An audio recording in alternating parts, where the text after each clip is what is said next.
A'udzu billahi minasyaitonir rajim. Bismillahirrahmanirrahim. Radina billahi rabban wa bil islami dinan wa bi Muhammadin nabiyyan wa rasulan. Rabbana zidna ilman warzuqna fahman. Rabbana shrah lana sudurana wa yassir lana umurana wahlul 'uqdatam min alsinatina yafqahu aqwalana. Subhanaka la ilma lana illa ma 'allamtana innaka antal alimul hakim. Fa uhayyikum tahiyatan islamiyah wa tahiyatul islamiyah salam. Assalamualaikum warahmatullahi wabarakatuh.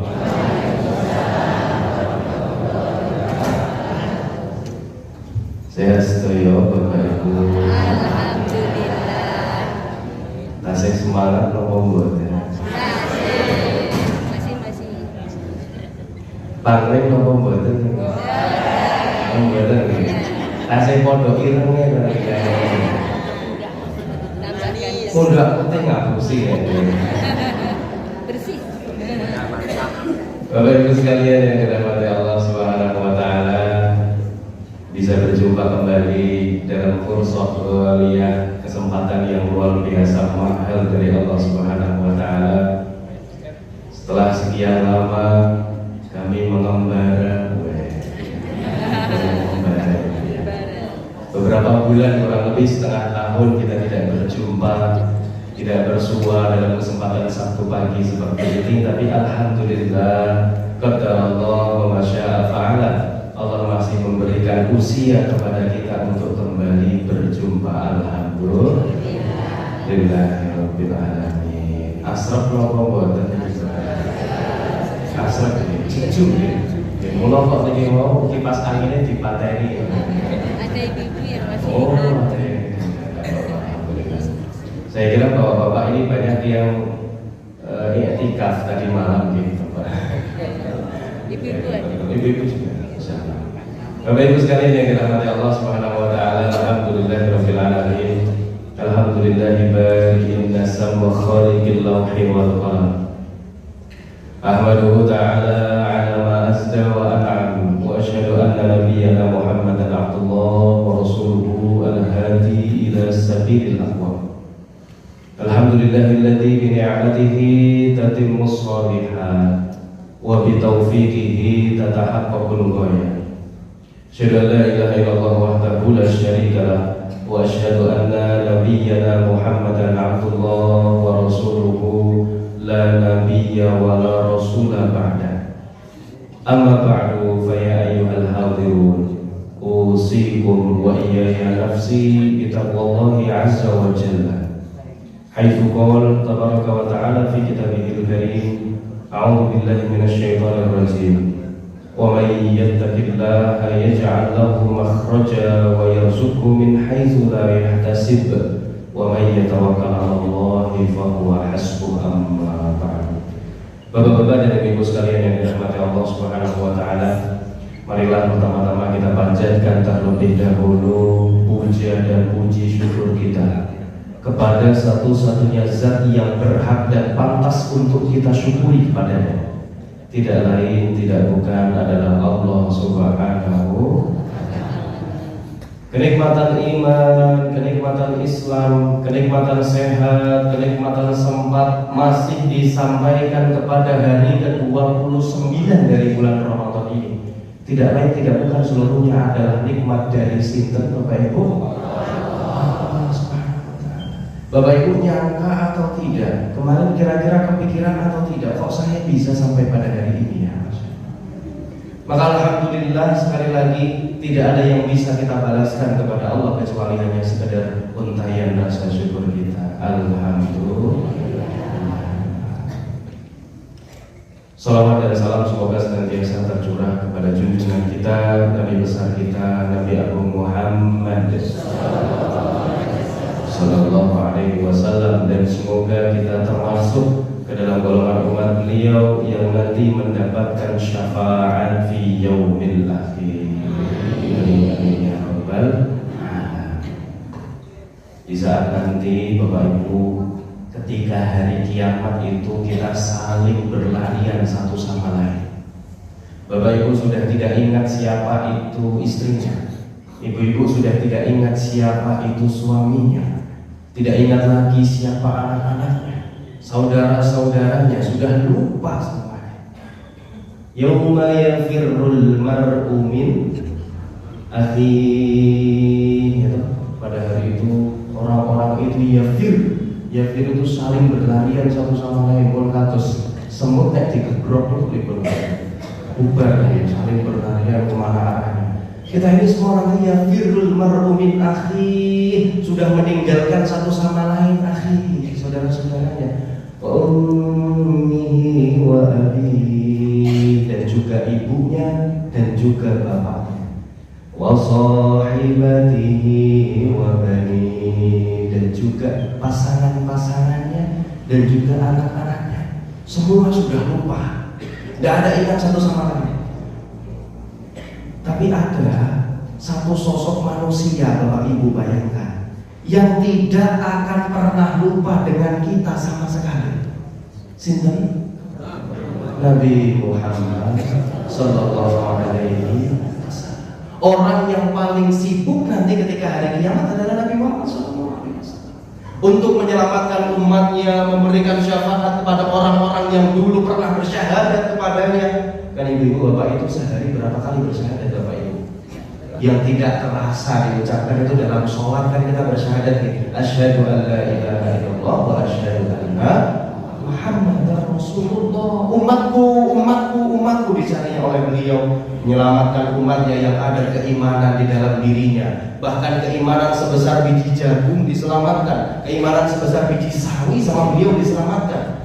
Maka Masya Allah, ketika semua orang berlarian menjauhi kita, nanti akan ada seorang yang datang untuk menyelamatkan kita. Tidak lain tidak bukan adalah Nabi kita, Nabi Muhammad Sallallahu Alaihi Wasallam. Allahumma sholli ala Muhammad wa ala ali Muhammad. Betapa sayangnya beliau kepada kita. Saya kemarin berkesempatan, alhamdulillah, ini mungkin kenangan yang salah satu terindah dalam hidup saya. Itu saya sholat di samping rumah beliau dan makam beliau di situ. Saya bayangkan saya pengen ngelendot rasanya, pengen berlama-lama di situ. Tapi kok ya datang polisi, askar itu berdatangan, kemudian yang lahat, suruh pergi saya. Supaya berlama-lama saya ekor sujud saja di situ. Insyaallah. Tapi indah sekali di Raudhah ya Bapak Ibu. Kalau pernah ke sana mungkin boleh merasakan. Semoga nanti semuanya bisa ke sana. Ma baina baiti wa mimbari, di antara rumahku dan mimbarku itu raudhatun min riyadil jannah, salah satu taman surga. Masya Allah, wangi, enak, tenang sekali di sana. Saya berkesempatan kemarin masuk raudhah itu 2 kali. Satu saya pilih paling depan pojok dekat makam Nabi, yang satu saya pilih di belakang mihrabnya Nabi. Mihrab itu tempat untuk khusus untuk sholat, untuk mengimami Nabi ketika itu. Saya betul-betul di belakang situ. Baru mengangkat tangan Bapak Ibu, saya sudah banjir di situ. Banjir air mata. Saya sudah banjir betul. Membayangkan bagaimana saya ini sholat di belakang baginda Nabi Muhammad SAW. Ya Allah, ya. Dan doa saya ketika itu saja, ya Allah, izinkan saya untuk berjumpa dengan baginda Nabi Muhammad Sallallahu Alaihi Wasallam. Siapa yang tidak ingin bertemu sama Nabi Muhammad? Semua dari kita pasti ingin untuk berjumpa dengan Nabi Muhammad Sallallahu Alaihi Wasallam. Pernah nggak Nabi Muhammad itu menyimpan dendam sama umatnya? Tidak sama sekali. Pernah nggak Nabi Muhammad itu menyimpan murka kepada umatnya? Tidak pernah sama sekali. Ini sebentar lagi kita besok lusa itu apa namanya? Idul. Seringkali terlontar dari lisan kita itu saling maaf memaafkan. Tapi nyuwun sewu Bapak Ibu, tidak jarang yang hanya terlontar dari lisannya saja kata maaf, tapi dalam hatinya masih teremang-teremang. Singapura, tapi tengah ini kalah wis oke. Masih ada masalah disimpan dan lain sebagainya. Nabi Muhammad itu dulu pernah mengalami suatu dakwah yang paling berat. Di mana coba? Di kota apa? Taif. Makkah itu belum ada apa-apanya. Inilah enak alhamdulillah. Tapi di Taif Nabi Muhammad SAW merasakan hantaman dakwah yang luar biasa. Bukan hanya sekadar dicemooh, bukan hanya sekadar dicaci maki saja. Nabi Muhammad dilempari dengan bebatuan, nyuwun sewu dengan kotoran. Itu pernah dengar ya? Nabi Muhammad ketika berdakwah beliau dilempari dengan bebatuan, dilempari dengan kotoran. Saya yakin kalau kita dalam posisi Nabi Muhammad kira-kira kuat atau tidak? Tidak. Baru sampai Taif tuh cari batu wis mau ulik gitu. Kalau kita mungkin seperti itu, untung sama diri apik-apik malah tuh cari batu. Tapi Nabi Muhammad tidak dilempari batu sampai bahkan dirinya berdarah-darah pun. Suatu hari Nabi Muhammad itu pernah mengalami luka karena dakwah yang dihantam seperti itu. Kemudian Nabi Muhammad menemukan sebuah pohon kurma, lalu duduk di bawahnya sambil rehat dan ngelap darah-darah yang mengucur dari tubuhnya. Datanglah malaikat Jibril di situ bertanya kepada Nabi Muhammad, "Ya Rasulullah, seandainya engkau berkenan ya Rasulullah, saya mohon izin, saya mau angkat gunung di ujung sana, kemudian saya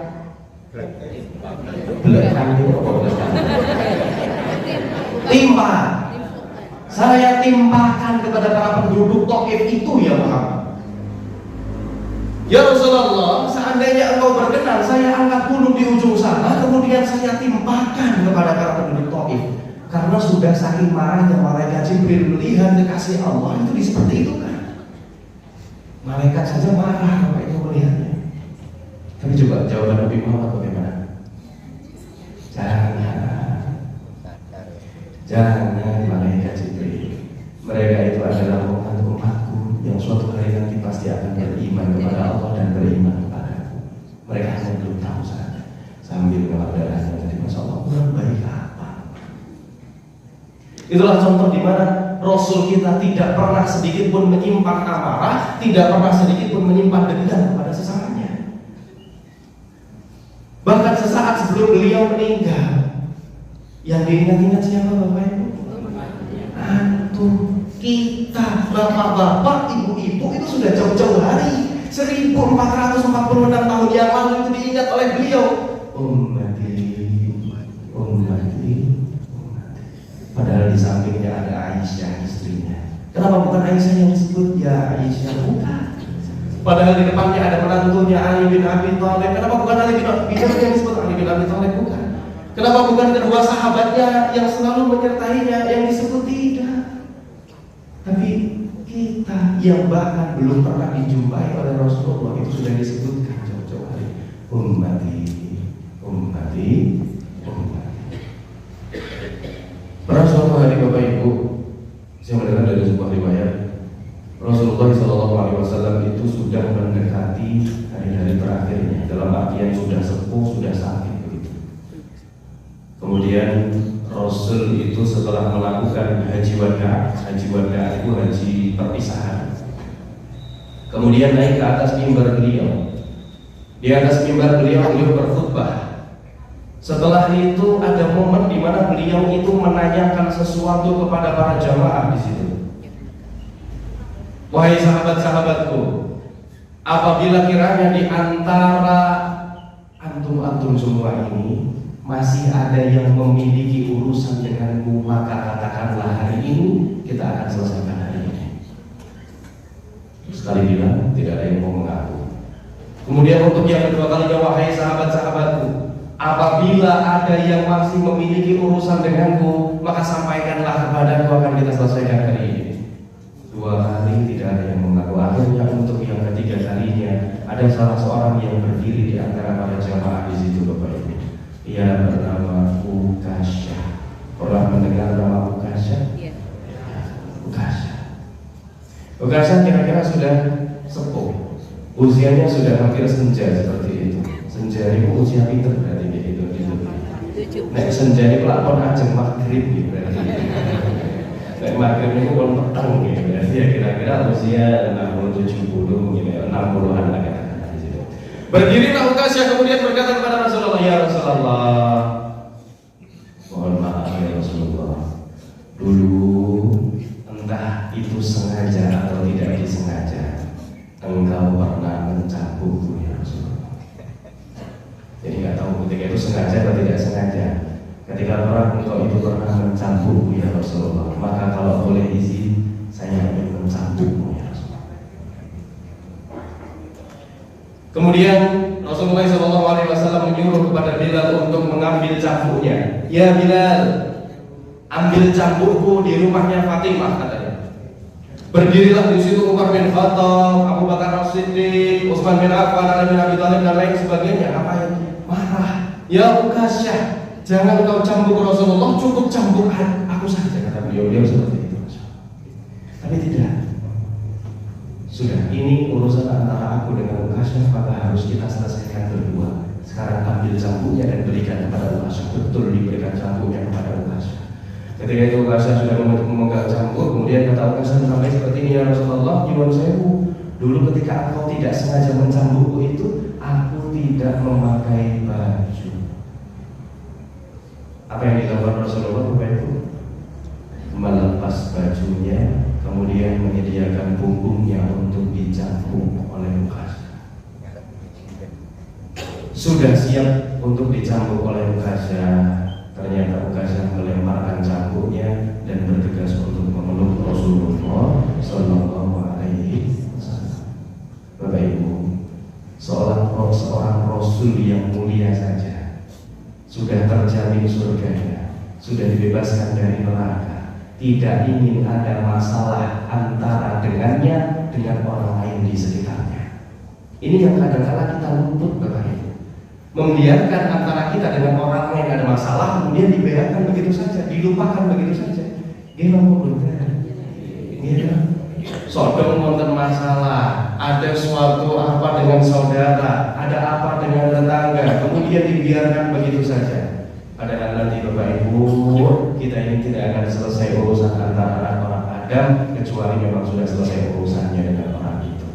Maka besok ini momen yang betul-betul kalau boleh saya bilang ya Bapak Ibu, harus bisa saling maaf memaafkan, tidak hanya di lisan tapi juga dari hati. Jadi besok bukan hanya senyum di depan saja, tapi senyumnya juga di belakang. Bapak Ibu sekalian yang dirahmati Allah Subhanahu wa taala, alhamdulillahirabbil alamin. Hari ini kita sudah sampai kepada hari yang ke-29. Sedih atau senang? Bercampur lah ya. Ada sedihnya, ada senangnya. Bapak Ibu, Ibnu Mas'ud radhiyallahu anhu ketika sedang mendekati hari-hari akhir pada bulan Ramadan seperti ini, seringkali beliau itu datang ke masjid kemudian menyerukan sesuatu. Kata Ibnu Mas'ud seperti ini, sungguh beruntunglah orang-orang yang diterima amalnya oleh Allah selama bulan Ramadan ini, dan aku ingin memberikan selamat kepadanya. Dan sungguh merugi orang-orang yang tertolak amalannya pada bulan Ramadan ini, dan aku ingin berbelasungkawa kepadanya. Kata Ibnu Mas'ud seperti itu. Dan ini memang kebiasaan para salafus saleh pada zaman dahulu. Ketika sudah mendekati hari-hari akhir pada bulan Ramadan, mereka itu galau itu apa Bu? Gelisah, sedih, bukannya bersenang-senang, mereka itu justru galau. Satu yang mereka galaukan, ya Allah, kira-kira apakah amal-amal saya ini diterima atau tidak? Itu yang mereka hitung-hitung di akhir-akhir bulan Ramadan seperti ini, ya Allah, kira-kira amal-amal saya ini diterima atau tidak ya? Mereka menghitung-hitung kira-kira amalnya diterima atau tidak. Berbanding terbalik dengan kita sekarang. Nek awak dhewe yang tadi ngitung-ngitung apa Bapak Ibu? Hitung-hitung modal gitu. Kita masih menghitung-hitung seperti itu. Salah itu menghitung-hitung kira-kira amalku yang diterima berapa ya? Kira-kira bagaimana ya nanti kira-kira diterima Maka saking sedihnya beliau seperti itu. Masya Allah. Maka kalau boleh saya saran Bapak Ibu, masih ada 2 hari ini, dimaksimalkan betul-betul untuk beribadah. Dunianya nanti saja Bapak Ibu. Tinggalkan dulu untuk 2 hari ini, dunia nanti saja.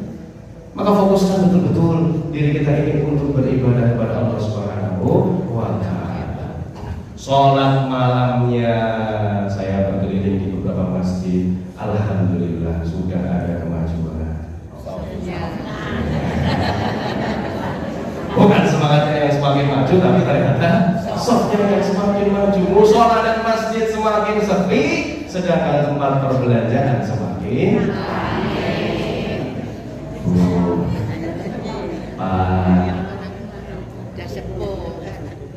kita ini berlagak pede. Nyuwun sewu Bu, Pak, kita ini kepedean. Kalau boleh saya bilang, saya termasuk. Kita ini GR, kepedean. Kita ini percaya diri seakan-akan kita ini masih bisa dapat Ramadan lagi tahun depan. Dia apa betul? Kita ini terlalu percaya diri sama Allah, seakan-akan Ramadan tahun depan itu kita masih bisa berjumpa lagi. Padahal belum. Besok tahun ngarep iso tarawih meneh. Besok tahun ngarep iso poso meneh. Akhirnya ibadahnya nanti saja seperti itu. Padahal kalau boleh ingat ya Bapak Ibu, sebulan yang lalu atau 2 bulan yang lalu ya Bapak Ibu itu sempat memanjatkan doa. Kalau Bapak Ibu ingat, Allahumma barik lana fi Rajab wa Sya'ban wa balighna. Coba apa artinya wa balighna Ramadan? Dan sampaikanlah kami kepada bulan.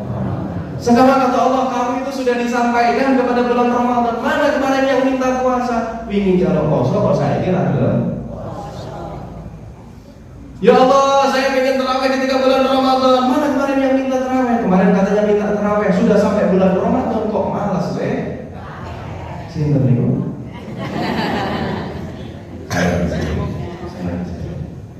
Maka coba kita ingat sekali lagi Bapak Ibu, kadang-kala kita itu nggak sebodoh dengan apa yang kita minta kepada Gusti Allah. Kemarin kita seperti ini, Allah sudah sampaikan. Coba bayangkan Bapak Ibu, ada yang tidak sampai kepada hari ini loh. Gimana betul?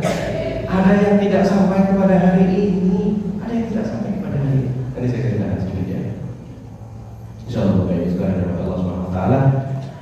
Jadi 2 hari ini kita kejar betul ibadah-ibadah kita, sholat malam kita, dan jangan sampai sholat malam kita habis hanya di Ramadan ini saja. Setelah Ramadan pergi, kemudian semua ibadah-ibadah kita juga ikut pergi begitu saja. Saya yakin Bapak Ibu bukan yakin ini, saya tebak ya, 11 rakaat kuat berdiri ketika malam itu kapan Bapak Ibu bisa? Ketika bulan Ramadan seperti ini. Coba nanti 1 hari melangkah dari bulan Ramadan, tanggal 1 Syawal, kira-kira Bapak Ibu kuat atau sempat atau tidak 11 rakaat berdiri malam? Insyaallah. Itu lagi 11 atau berapa Bapak Ibu? 13 ada? Ada? 23? Ada? Alhamdulillah. Saya kemarin merasakan di Masjidil Haram itu berapa rakaat? 13 rakaat. Tanggal 1 sampai 20 itu masih 13 rakaat. Di Masjid Nabawi pun juga 13 rakaat. Ini mengikuti hadis dari Ibnu Abbas radhiyallahu anhu, bahwasanya ketika ditanya oleh para sahabat, Ibnu Abbas mengatakan kalau Rasul itu sholat malamnya masna.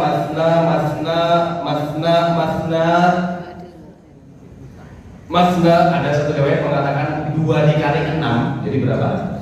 12, suma ditambah witir 1 jadi 13. Sedangkan riwayat lain menyebutkan dari Ibnu Abbas itu masna sholat khafifatain. Nah, atau sekarang kita bisa sebut dengan sholat iftitah. Kemudian 2 dikali 5 untuk tarawehnya. 2 dikali 5 10 tambah 1 jadi 11. Kalau yang formasi 4 3, nah, ikut hadisnya kan Aisyah radhiyallahu anha. Bahwasanya Aisyah pernah ditanya oleh para sahabat, bagaimana sih sholat malamnya Nabi? Kata Aisyah, Nabi itu kalau sholat arba'an, summa salasan, empat, tiga.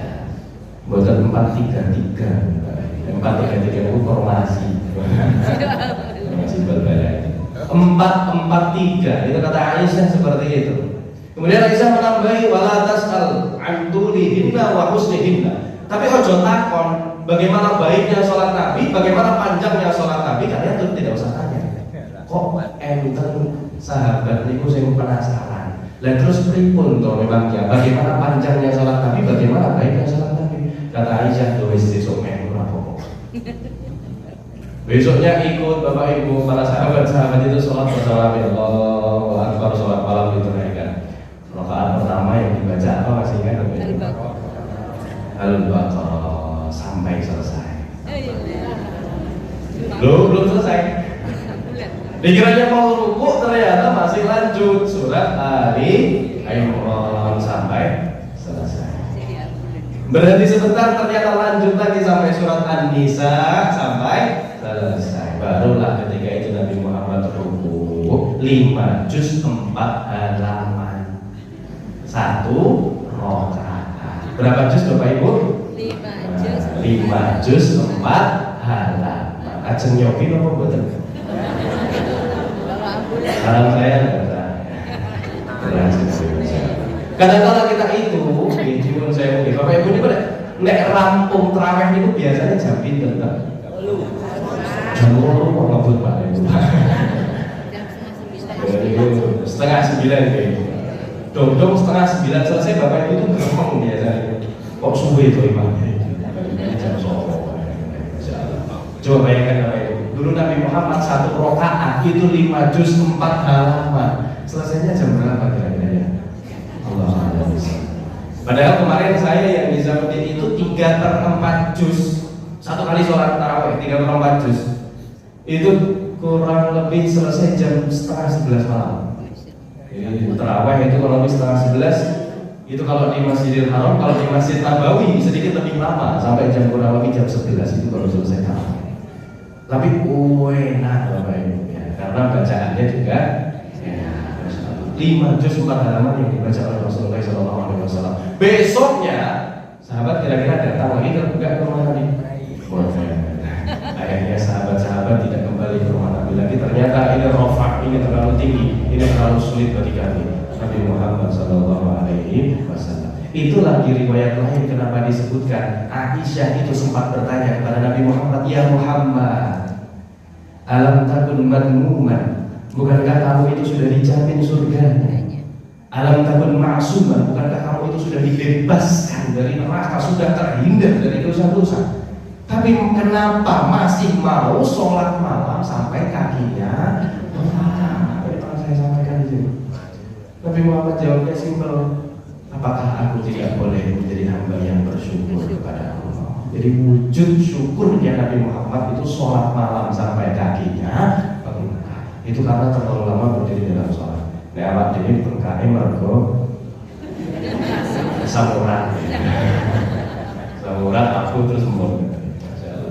Allahumma sholli ala Muhammad wa ala ali Muhammad. Maka luar biasa bagaimana sifat sholat Nabi Muhammad sallallahu alaihi wasallam.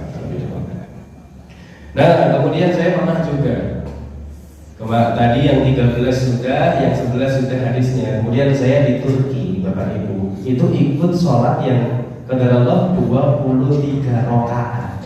Tapi nyuwun saya niki telu likure asli, telu likur Bapak Ibu, ngatum sholat asli. Kenapa saya bilang asli? Karena bacaannya panjang-panjang. Jadi 23-nya asli. Bapak Ibu tahu asal-asal 23 rakaat dari mana? Itu zamannya Umar bin Khattab. Umar bin Khattab ketika itu menyaksikan pada masa kekhalifahannya itu umat Islam sudah semakin menyebar luas. Jadi sudah semakin heterogen. Heterogen itu bermacam-macam yang mengikuti. Maka kalau bagaimana sholat Nabi diterapkan pada zaman itu, mungkin bisa jadi banyak umat yang tidak kuat pada zaman itu. Akhirnya Umar beristihad, bagaimana kalau yang 1 rakaatnya Nabi kita jadikan menjadi 2 rakaat. Jadi yang 5 juz 1 rakaat seharusnya, maka dibagi menjadi 2, 1 rakaat jadi 2,5 juz. kuantitasnya lebih banyak tapi kualitasnya sama, seharusnya seperti itu. Jadi 23 rakaat itu tidak mengurangi esensi dari sholat tarawih itu sendiri. Oke. Nah, kemarin saya di Blue Mosque itu di depan Hagia Sophia. Pernah dengar Hagia Sophia ya? Yang dulunya gereja, kemudian jadi masjid, kemudian jadi museum, kemudian jadi masjid lagi sekarang ini, Masya Allah. Itu 23 rakaat tapi asli. Jadi selesainya ya kurang lebih jam 10, jam setengah 11 itu baru selesai sholat tarawih. Tapi kata Allah wa sya'afa'ala, di negeri kita tercinta ini ada yang 23 rakaat 8 menit.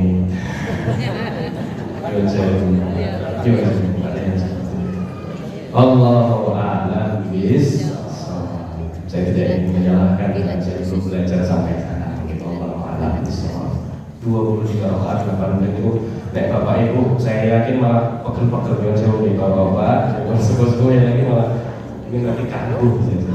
Allah a'lam bis-shawab. Nah, Bapak Ibu sekalian dirahmati Allah Subhanahu wa taala, pada malam-malam bulan Ramadan seperti ini kita bisa kuat berdiri bahkan 11 23 rakaat untuk sekedar sholat malam di hadapan Allah Subhanahu wa taala.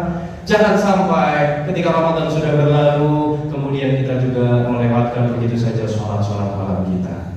Paling tidak kita mengikuti hadis dari Ibnu Umar radhiyallahu anhu. Kata beliau, sholat malam itu masna,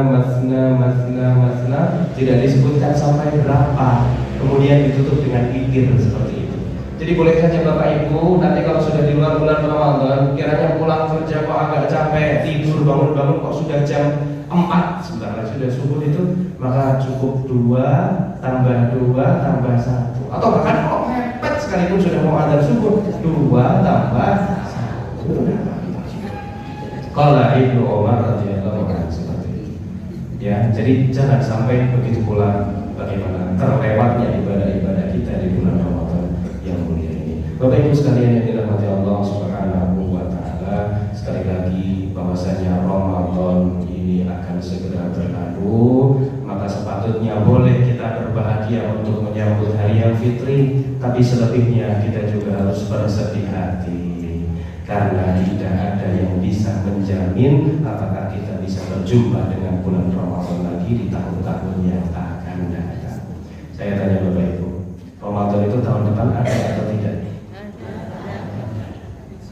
Ramadan di setiap tahunnya pasti akan hadir. Tahun depan pasti akan ada Ramadan. Tahun depannya lagi pasti akan ada Ramadan. 3 tahun lagi pasti akan ada Ramadan. Itu sudah pasti Bapak Ibu. Ramadan akan selalu hadir setiap tahun. Yang tidak pasti itu Kita tahu tidak. apakah Ramadan tahun depan itu apakah masih milik kita atau tidak? Insya Allah. Semuanya berdoa. Apakah Ramadan tahun depan itu apakah masih milik kita atau tidak? Dan bahkan ada yang diambil 1 hari sebelum Ramadan. Bagaimana beliau sudah menyiapkan sarungnya untuk dipakai untuk tarawih. Bagaimana sang ibu sudah menyiapkan mukenanya dipakai untuk sholat subuh di bulan Ramadan. Bagaimana seorang jamaah sudah menyiapkan pakaian alat lengkap sholatnya dipakai untuk Ramadan. Tapi ternyata Allah ambil H-1 Ramadan. Usia tidak ada ya. Saudara sepupu saya baru 3 hari yang lalu meninggal dunia.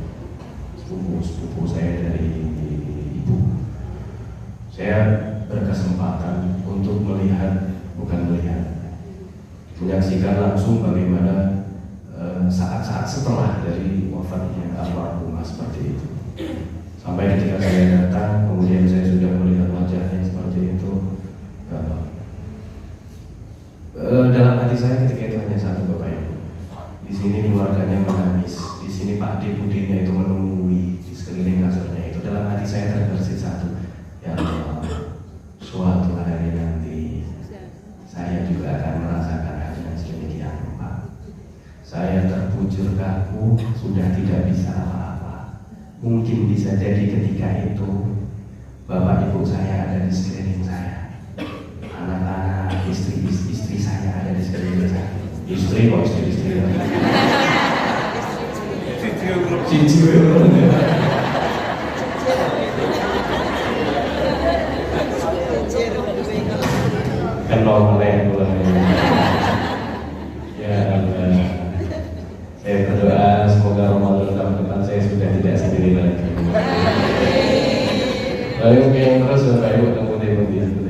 Yang kembali ke laptop.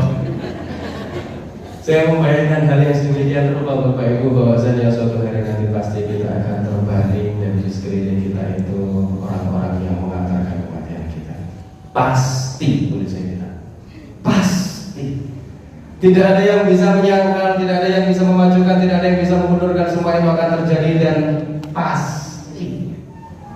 Entah nanti malam, entah besok pagi, atau entah kapan datangnya.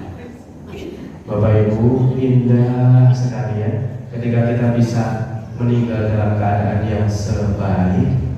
Bayangkan Bapak Ibu ketika sholat tarawih, Bapak Ibu dalam sujud terakhirnya, dalam witirnya, kemudian terbersit dalam hati Bapak Ibu untuk berdoa. Harapannya malam ini adalah Lailatul Qadar, kemudian berdoa, Allahumma innaka afuwun tuhibbul afwa fa'fu anni. Seketika Allah menerima taubat Bapak Ibu, membersihkan dosa-dosa Bapak Ibu, kemudian seketika langsung mengambil Bapak Ibu ketika itu. Indah. Kurang betul? Lu kok betul? Katanya indah, kok betul? Besok. Nanti malam terawih terakhir. Kurang? Wallahu a'lam bishawab. Purun boten purun, pasti itu akan datang kepada kita. Bapak Ibu sekalian yang dirahmati Allah Subhanahu wa taala, terakhir sebelum menutup kajian pada kesempatan pagi hari ini, bahwasanya Ramadan telah mengumumkan kepergiannya. Tidaklah ia melainkan seperti seorang tamu tatkala kita merasakan kehadirannya dan menikmati seminir angin kesejukannya. Kini Ramadan telah mengemasi perbekalannya, kemudian mengencangkan tali perjalanannya untuk bersiap meninggalkan kita, sebagaimana Ramadan kemarin telah datang kepada kita. Sungguh betapa beratnya perpisahan ini dan betapa pahitnya kehilangan ini. Kiranya kita tahu siapakah di antara kita yang menjadi pemenang dan siapakah di antara kita yang merugi.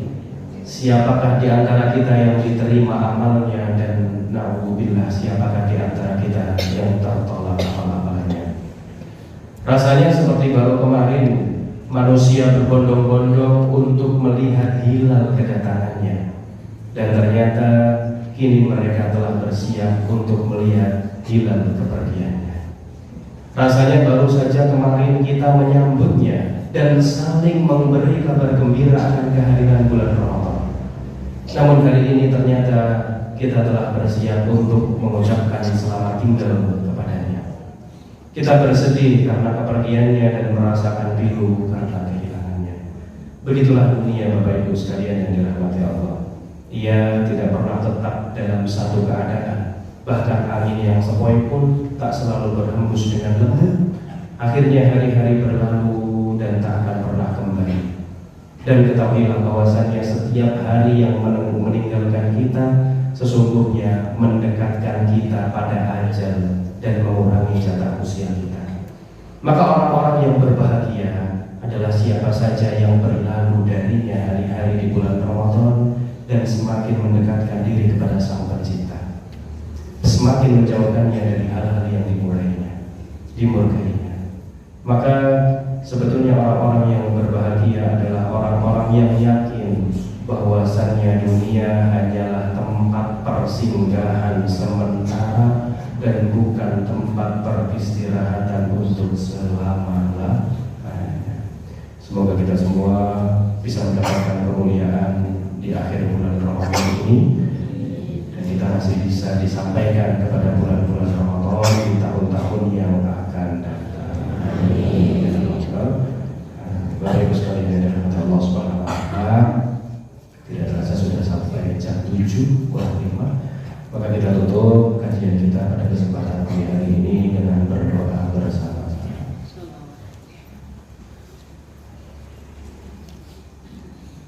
Kita beristighfar dulu seperti biasa 3 kali, kemudian kita berdoa. Astagfirullah.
minasyaitonirrajim. Bismillahirrahmanirrahim.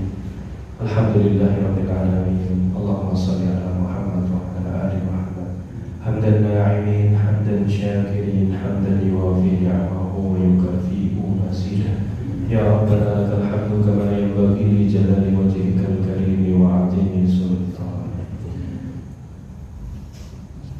Allahumma rabbana taqabbal minna salatana wa siyamana wa ruku'ana wa sujudana wa qu'udana wa tadarru'ana wa takhashu'ana wa ta'abbudana wa tammim taksirana ya Allah ya Rabbal alamin. Allahumma inna nas'aluka salamatan fid din wa 'afiyatan fil jasad wa ziyadatan fil 'ilmi wa barakatan fil rizqi wa taubatan qabla al-maut wa rahmatan 'inda al-maut wa maghfiratan ba'da al-maut. Allahumma hawwin 'alaina fi sakaratil maut wan najata minan nar wal 'afwa 'inda al-hisab. Rabbana la tu'akhidna in nasina aw akhtana. Rabbana wa la tahmil 'alaina isran kama hamaltahu 'ala alladhina min qablina. Rabbana wa la tuhammilna ma la taqata lana bih. Wa'fu 'anna waghfir lana warhamna anta maulana fansurna 'alal qaumil kafirin. Allahumma ighfir lana wa liwalidayna warhamhuma kama rabbayana shighara wa li jami'il muslimina wal muslimat wal mu'minina wal mu'minat al ahya'i minhum wal amwat innaka antas sami'un qaribun mujibud da'wat ya qadiyal hajat. Rabbana hab lana min azwajina wa dhurriyyatina qurrata a'yun waj'alna lil muttaqina imama. Rabbana zalamna anfusana wa in lam taghfir lana wa tarhamna lanakunanna minal khasirin. Ya Allah ya Allah, ampunilah dosa-dosa kami ya Allah. Sungguh kami adalah hamba-Mu yang berlumuran dosa ya Allah. Ampunilah dosa-dosa kami ya Allah. Ampunilah dosa-dosa kedua orang tua kami ya Allah. Ampunilah dosa-dosa pasangan-pasangan kami ya Allah. Ampunilah dosa anak-anak dan cucu-cucu kami ya Allah. Ampunilah dosa-dosa keluarga kami ya Allah, baik yang masih ada maupun yang sudah tiada. Ampunilah dosa-dosanya ya Allah. Jauhkanlah kami dari siksa kubur. Jauhkanlah kami dari siksa kubur. Jauhkanlah kami dari siksa kubur ya Allah. Jauhkanlah kami dari siksa api neraka ya Allah. Dekatkanlah kami selalu dengan nikmat-nikmat-Mu ya Allah. Dekatkanlah kami selalu dengan hamba-hamba-Mu yang saleh ya Allah. Dekatkanlah kami selalu dengan surga-Mu ya Allah. Kumpulkanlah kami kembali di surga-Mu bersama para salihin ya Allah. Tutuplah akhir hayat kami dalam keadaan yang husnul khatimah. Allahumma khtimna bi husnil khatimah. Allahumma khtimna bi husnil khatimah. Allahumma khtimna bi husnil khatimah wa la takhtimna bi su'il khatimah. Rabbana atina fid dunya hasanah wa fil akhirati hasanah wa qina adzabannar. Subhana rabbika rabbil izzati amma yasifun wa salamun 'alal mursalin walhamdulillahi rabbil alamin.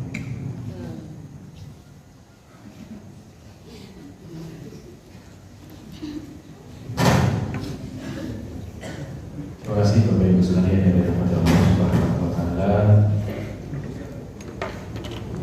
Semoga kita masih bisa berjumpa kembali di kesempatan di Sabtu pagi, insyaallah di hari-hari yang akan datang insyaallah. Sekali lagi kalau ada kurang dan lebihnya semata-mata datangnya dari saya mohon maaf yang sebesar-besarnya. Syukran ala kulli wabillahi taufiq wal hidayah. Wassalamualaikum warahmatullahi wabarakatuh.